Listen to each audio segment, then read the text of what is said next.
afternoon, morning, wherever you are. I'm Tank, and today I'm going to be taking a look at the Little Library Theatre and also some books.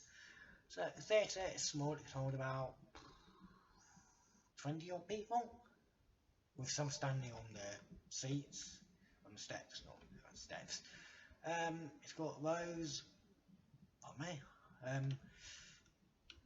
it's got rows, it's got two entry doors, one at the top, one at the bottom. We've also got buttons to make those two bits move up and show themselves, but I'm not going to do that. We've also got our first LGBTQ book series in, so that is the first of many. Put it this way, it's going to be the first of many, hopefully, if we can get more people in the game. So, basically, we're going to take a look at the history. If we get the door open there, we're actually going to be taking a look at a book written by myself. So, Polish Norway. So it's written by myself. So basically, as you know, I'm a massive person who loves history. It's no surprise to people who have been here since the beginning, which is almost 4 years, to know that I'm a big history person. So basically, start of the Second World War, was 1st September 1939, when Germany invaded Poland. However, some people have said it started in 1931, when Japan invaded Manchuria. Now, I'm a firm believer that actually started on the 1st of September 1939, and then gradually evolved into a global conflict. So, 2 days later, Britain and France declared war on Germany. That was on the 3rd of September. 17th of September, 2 days after the peace agreement with Japan was signed, after various border clashes, so Nottingham and Kaliningrad, the Soviet Union made Poland fighting a Molotov-Ribbentrop Pact, which was signed on the 23rd of August 1939, which divided Eastern Europe into spheres of influence. So Germany would get Eastern Poland, Western Poland. They would get, I think they'd get Lithuania, Soviet Union would get Estonia, Latvia, Finland, northern parts, so northern Bessarabia and northern Bukovina from Romania. Slovakia also joined the German assault, although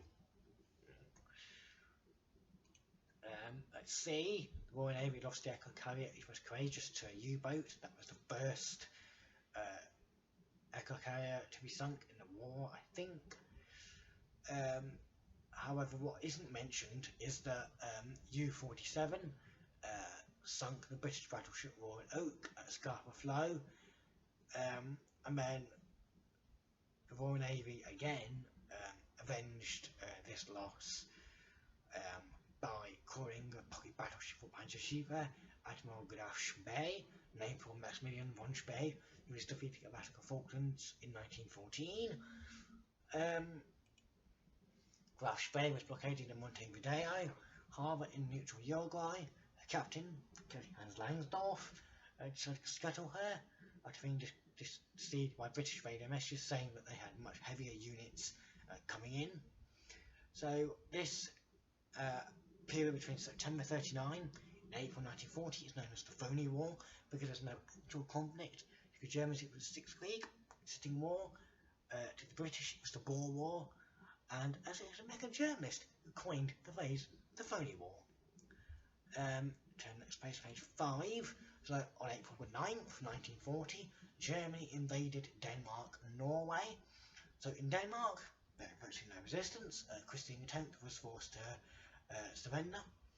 However, in Norway, the German landing at Oslo was supposed to go smoothly as clockwork, but however, it was stopped by Oscarsborg naval fortress, commanded by Birger Eriksson. Pronounce it, I'm not quite sure. But it was actually a training station, so the Germans had deemed it harmless. And so the Blucher was named after General Gerhard von Blucher,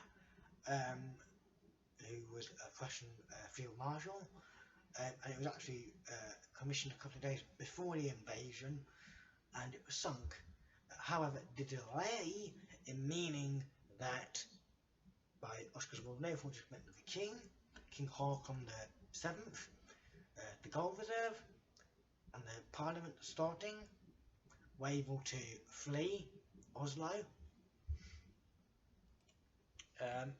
As it enabled the Norwegian government of found to escape. They met at where it is, but it's in The King's Choice, which is an excellent film. I recommend it. It's got English subtitles, brilliant film. So it's a good film. Narvik, 6 British destroyers engaged German destroyers. Both sides lost 2 destroyers, including the 2 destroyers that they both lost were the British flagship HMS Hardy, commanded by Wharton Lee, and the German command ship of Operation Narvik, and her captain Friedrich Bunder was also killed.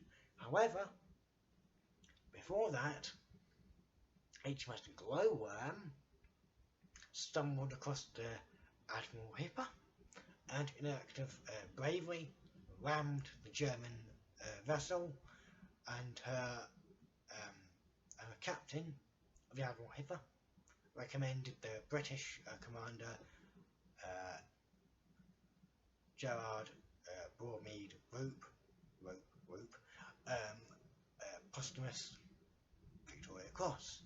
So, however, on April 13th, the British returned with Warspite, which sank the German shores at Narvik, which hampered the German invasion of Britain after the fall of France. British troops landed at Hallstatt, Namsos, and Andostis to combat German landings. This was, it was too little, too late. By May the 2nd, fighting in southern Norway had to be evacuated. It was clear that at this stage, southern Norway was lost.